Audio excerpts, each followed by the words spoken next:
आज के क्लास में हम आपको साधारण ब्याज संबंधी सभी समस्याओं को सॉल्व करना सिखाएंगे जो बेसिक लेवल से होगा। जो आप जीरो पर भी हैं तो आपको हम हीरो बना के छोड़ेंगे।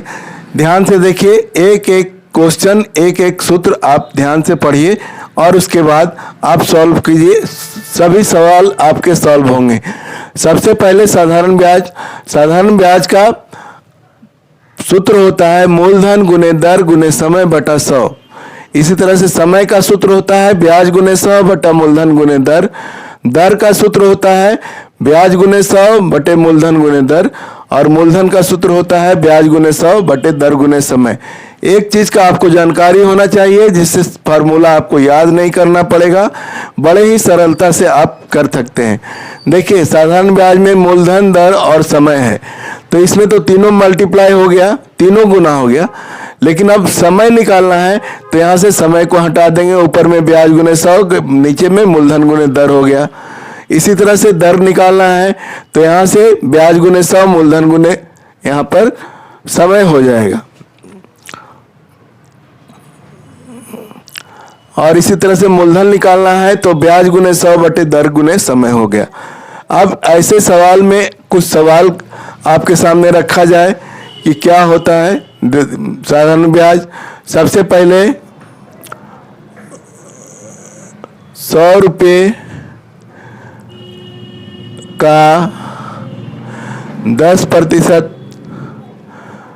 वार्षिक ब्याज की दर से 10 वर्षों में साधारण ब्याज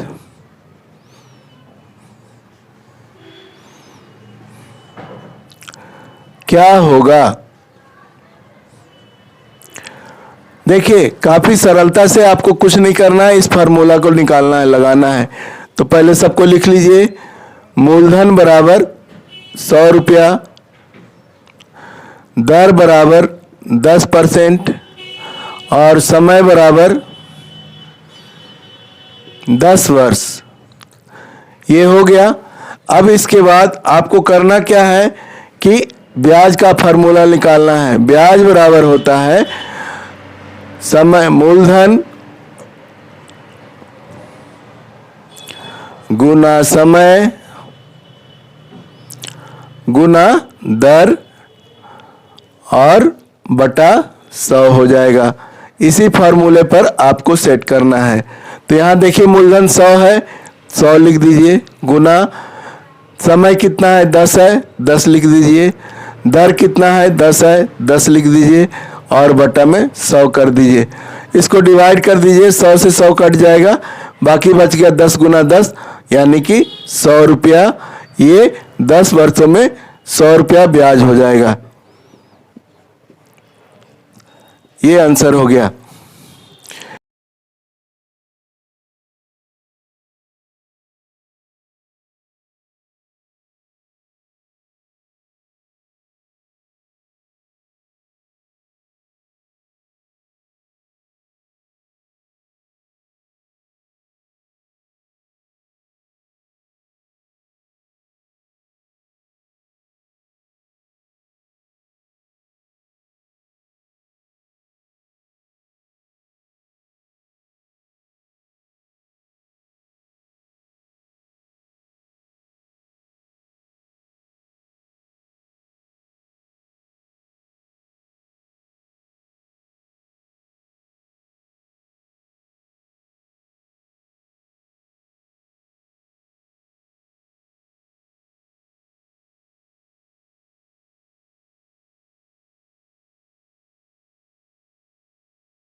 अब आपको स्क्वायर वर्ग के क्षेत्रफल को निकालने के लिए हम बताने जा रहे हैं। वर्ग का क्षेत्रफल किस तरह से निकलता है, आपका सूत्र दिया गया था।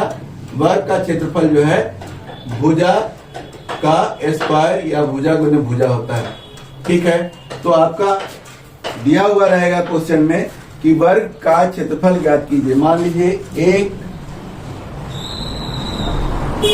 वर्गाकार बाग की एक भुजा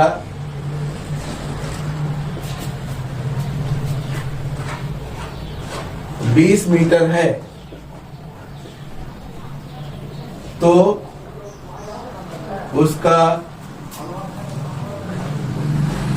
क्षेत्रफल ज्ञात करें। यानी कि जब आपको एक भुजा दिया हुआ रहेगा तो ये बहुत ही आसानी से निकल जाएगा। तो आप क्या करेंगे, वर्ग का क्षेत्रफल बराबर फॉर्मूला लगा देंगे, भुजा गुने भुजा। ठीक है, जहां भुजा कितना है आपका, भुजा बराबर 20 मीटर। अब यहां पर आपको 20 गुना 20 कर देना है, और जैसे ही जब इसको गुना करेंगे तो आपको 400 आ जाएगा। 400 मीटर स्क्वायर लिख सकते हैं, या आप लिख सकते हैं 400 वर्ग मीटर। ठीक है, ये इसका आंसर हो गया, वर्ग का क्षेत्रफल निकल गया। यानी जब वर्ग की एक भुजा आपको मालूम रहेगा तो आप इसी तरह से वर्ग का क्षेत्रफल निकालेंगे। भुजा गुने भुजा या भुजा स्क्वायर के आप फार्मूला को लगाएंगे और आपका क्षेत्रफल निकल जाएगा। अब आपको दूसरी समस्या की ओर हम आकर्षित करते हैं। अब आपको दूसरा समस्या है, उस वर्ग का क्षेत्रफल क्या होगा जिसकी परिमिति 100 मीटर दिया हुआ है। यानी आपको भुजा नहीं दिया हुआ है, परिमिति दिया हुआ है। तो सबसे पहले आपको भुजा ज्ञात करना होगा। यानी कि जब परिमिति दिया हुआ है तो भुजा ज्ञात करने के लिए सबसे पहले वर्ग की एक भुजा बराबर परिमिति बटा 4। आपके पास परिमिति कितना दिया हुआ है, 100 मीटर, यानी कि 100 भागे 4। जब इसको भागा करेंगे आपको 25 से ये कट जाएगा, यानी कि 25 मीटर वर्ग की एक भुजा। एक भुजा कितना हो गया, 25 मीटर हो गया। अब आपको क्षेत्रफल निकालना है, आपको दिया हुआ है यहाँ भुजा गुने भुजा, तो यहाँ पर अप्लाई कर लीजिएगा। वर्ग का क्षेत्रफल इक्वल टू भुजा गुने भुजा, यानी 25 गुने 25। अगर गुना कर देंगे तो कितना हो जाएगा, 625 वर्ग मीटर। ये इसका आंसर हो जाएगा। अगर आपको वर्ग की परिमिति दिया हुआ रहे तो वर्ग की एक भुजा भी आप निकाल सकते हैं बड़ी आसानी से, और वर्ग का क्षेत्रफल भी निकाल सकते हैं। समझ में आ गया होगा। अब आपके दूसरी समस्या की ओर हम चलते हैं। अभी तक मैंने आपको क्षेत्रफल निकालना सिखाया, वर्ग की एक भुजा निकालना सिखाया। अब आपको वर्ग का परिमिति निकालना सिखा रहे हैं।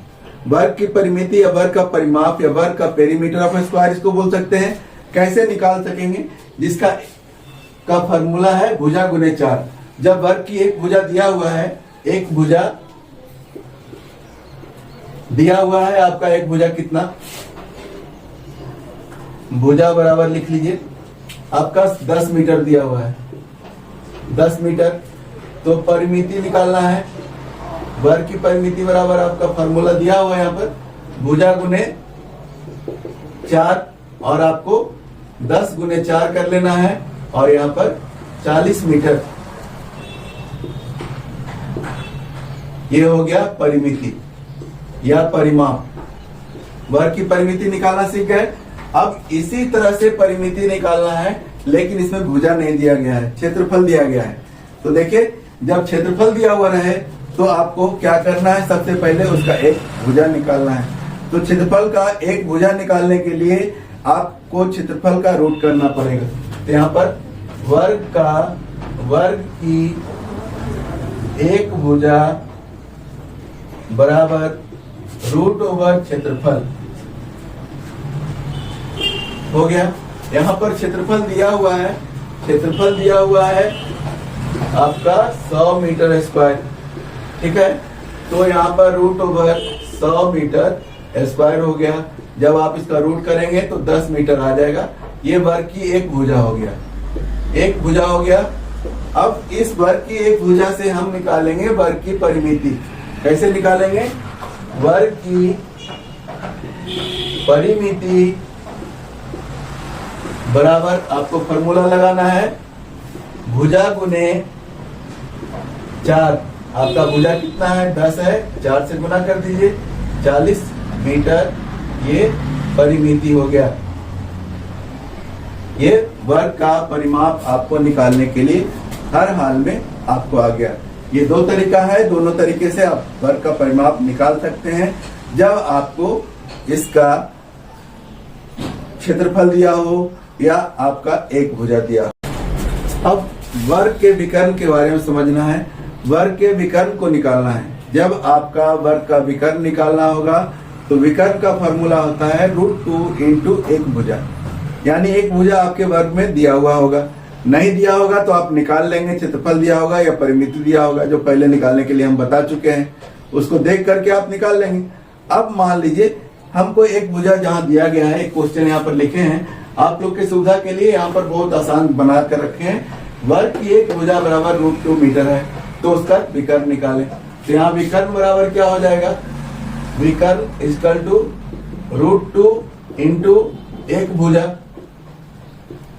समझिए इसको बढ़िया से, √2 इंटू एक भुजा। जहां आपके पास एक भुजा क्या है? √2 है, तो √2 इंटू √2। जब इसको दोनों को गुना करेंगे तो आंसर हो जाएगा 2। ये 2 मीटर हो गया वर्ग का विकर्ण। इस तरह से आपका वर्ग का संबंधी जो भी समस्या है सारा क्लियर हो गया। एक नजर आप वीडियो को फिर से पूरा देख लेंगे और अब स्क्वायर में वर्ग में कोई भी प्रॉब्लम नहीं होगा। चलिए एक चीज और जान लीजिए, वर्ग के चारों कोनों का योग, वर्ग के चारों कोनों का योग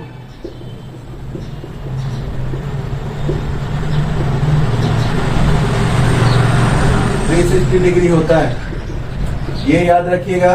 3 कोनों का योग 270 डिग्री, 2 कोनों का योग 180 डिग्री और 1 कोण तो आप जान ही रहे 90 डिग्री। चलिए अब अगले समस्या के साथ अगले क्लास में। थैंक यू, धन्यवाद।